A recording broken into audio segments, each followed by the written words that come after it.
انبیاء کرام علیہ السلام کی سیرت پر غور کرے، صحابہ کرام علیہ رضوان کی سیرت پر غور کرے، کتنا ستایا گیا، کتنا ستایا گیا۔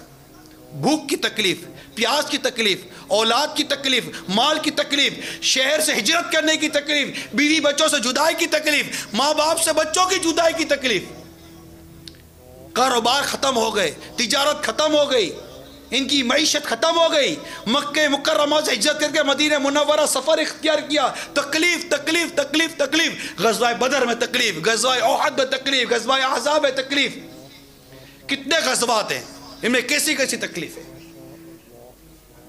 لیکن صبر کیا، جمے رہے۔ مکہ مکرمہ سے ہجرت کر کے مدینہ منورہ کا وہ سفر جسے ہجرت کا سفر کہا جاتا ہے، اس پر کتنا صبر کیا، اور اس صبر کا اجر دیکھیے، اللہ تبارک و تعالیٰ نے انہی لوگوں کو فاتح مکہ بنا کر پھر مکہ میں دوبارہ داخل فرما دیا۔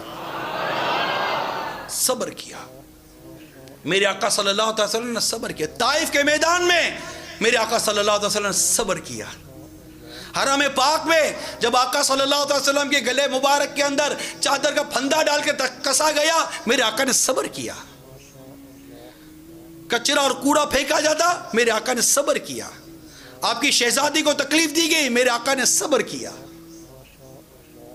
شہزادے کا انتقال ہوا، میرے آقا نے صبر کیا۔ خدیجہ الکبریٰ رضی اللہ تعالیٰ عنہ انتقال کر گئی، میرے آقا نے صبر کیا۔ آپ کے مبارک صحابہ آپ کی آنکھوں کے سامنے شہید ہوئے، آپ نے صبر کیا۔ آپ کے صحابہ کرام کو آپ کے سامنے ستایا گیا، آپ نے صبر کیا۔ امام حسن رضی اللہ تعالیٰ عنہ کو زہر دیا، آپ نے صبر کیا۔ امام مالک کو مدینے کی گلیوں میں ستایا گیا، انہوں نے صبر کیا۔ حضرت امام احمد بن حنبل رضی اللہ تعالیٰ عنہ کو کوڑے مارے جاتے روز کے، انہوں نے صبر کیا۔ امام اعظم رضی اللہ تعالیٰ عنہ کو جیل میں بند کر دیا گیا، آپ نے صبر کیا۔ خود میرے آقا اعلی حضرت امام اہل سنت کو کتنا ستایا گیا، آپ نے صبر کیا۔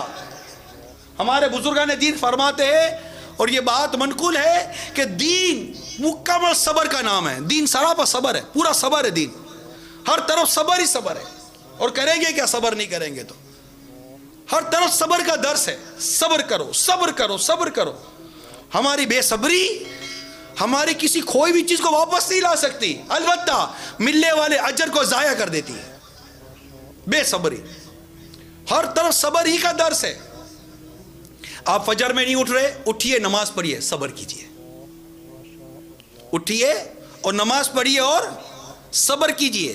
آپ کے سامنے گناہ منہ کھولے کھڑا ہے، اللہ تعالیٰ نے منع کیا، گناہ سے بچیے اور صبر کیجئے۔ ماں باپ کو اولاد ستا رہی ہے، اولاد کی تربیت کیجئے، صبر کیجئے۔ اولاد پر ماں باپ زیادتی کرتے ہیں، اولاد ماں باپ کا ادب کرے اور صبر کرے۔ بیوی تنگ کرتی ہے، بیوی کی تربیت کرے، صبر کرے۔ شوہر ستاتا ہے، شوہر کی مصیبت پر، شوہر کی آفت پر بیوی صبر کرے۔ ہر طرف صبر ہی صبر ہے۔ آپ سڑک پر جا رہے، پیچھے سے زوردار ہارن بج رہا ہے، صبر کیجئے۔ کسی نے گاڑی مار دی، صبر کیجئے۔ کسی نے گریبان پکڑ لیا، صبر کیجئے۔ ہر طرف صبر ہی صبر ہے، اگر کرے تو۔ اور جو صبر کرے اس کے لیے اتنا بڑا انعام اور اتنی بڑا اعلان قرآن نے کر دیا، ان اللہ مع الصابرین، بے شک اللہ صبر کرنے والوں کے ساتھ ہے۔ صبر کیجئے۔ ہم سے صبر ہی نہیں ہوتا، ہم سے صبر ہی نہیں ہوتا۔ ہم صبر کا نعرہ تو ضرور لگاتے ہیں، لیکن بے صبری کرنے کے بعد،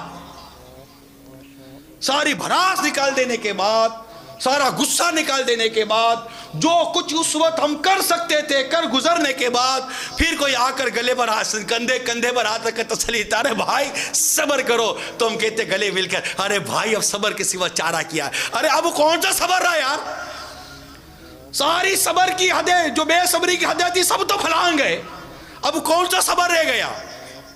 صبر تو مصیبت کے وقت جو پہلا وقت تھا، اسی وقت صبر کرنا تھا۔